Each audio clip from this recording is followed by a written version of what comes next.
किसी भी चीज को समझने के लिए सबसे पहले मन को शांत रखना चाहिए और फिर काम पर ध्यान देना चाहिए, क्योंकि हम मन से ही प्रश्न खोज लेते हैं और मन में ही जवाब देकर बैठ जाते हैं।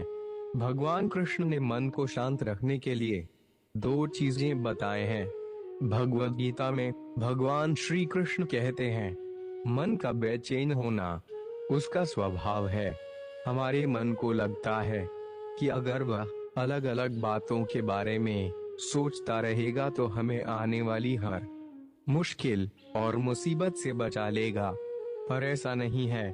हम अपने जीवन का काफी अधिक समय सोच विचार करके परेशान होने में निकाल देते हैं।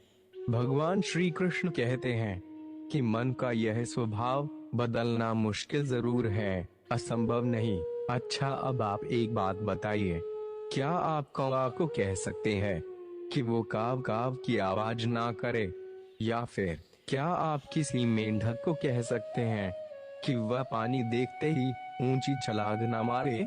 हमारे मन का भी कुछ ऐसा ही है। जीवन में कुछ भी होता है, अच्छा या बुरा, हमारा मन इस पर काव काव करने लगता है। काव काव से मेरा मतलब है चिंता करना, व्याकुल होना। कोई बुरी बात होती भी नहीं है और मन परेशानी की ऊंची ऊंची लपटें लेने लगता है। कभी कभी तो मुझे ऐसा लगता है कि हमें से कई लोग सिर्फ परेशान होने के लिए जीते हैं। सारी परेशानी, पीड़ा, दुविधा अक्सर हमारी मन की बनाई हुई कहानियां होती हैं। भगवान श्री कृष्ण हमें हमारे मन को शांत और स्थिर करने के लिए दो उपाय देते हैं। पहला, ध्यान लगाना या मेडिटेट करना। दूसरा, वैराग्य भाव सीखना। अब ध्यान या मेडिटेशन शब्द सुनते ही आप में से कई लोग कहेंगे कि आप आंख बंद कर सांस अंदर बाहर नहीं ले सकते। यहाँ हम सब गलती कर बैठते हैं। मेडिटेशन या ध्यान का मतलब सिर्फ आंख बंद कर बैठना नहीं होता। मेडिटेशन का मतलब होता है अपना पूरा ध्यान किसी चीज पर लगाना और उसे हटने नहीं देना। अगर आप रोटी बना रहे हैं तो सिर्फ उस बात पर ध्यान दीजिए। अगर आप फिल्म देख रहे हैं तो अपना पूरा ध्यान फिल्म पर लगाएं।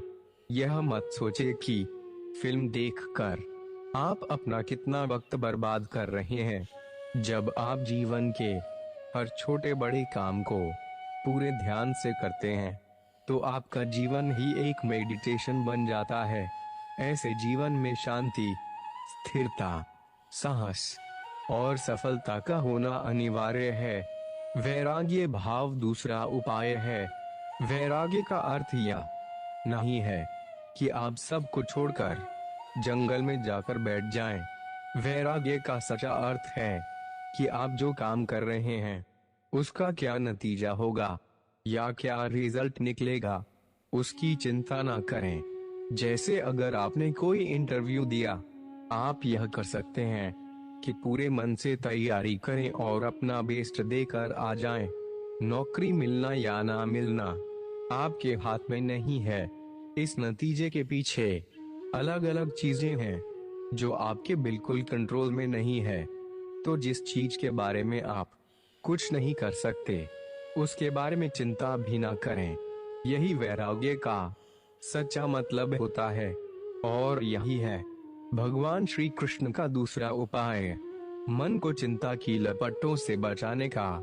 याद रखिए, आप पूरे के पूरे इंसान हैं, समझदारी, संयम और कुशलता से भरे इंसान हैं। आपका मन जब भी कौवा की तरह अलग अलग बातों पर आपको परेशान करने लगे, तब अपने मन को भी प्यार से समझाइए और शांत कर लीजिए। बस अपने ऊपर विश्वास रखिए कि आप कभी अपना बुरा नहीं होने देंगे। ये थी मन को बस में करने की दो बात। ऐसी ही जानकारी पाने के लिए चैनल को सब्सक्राइब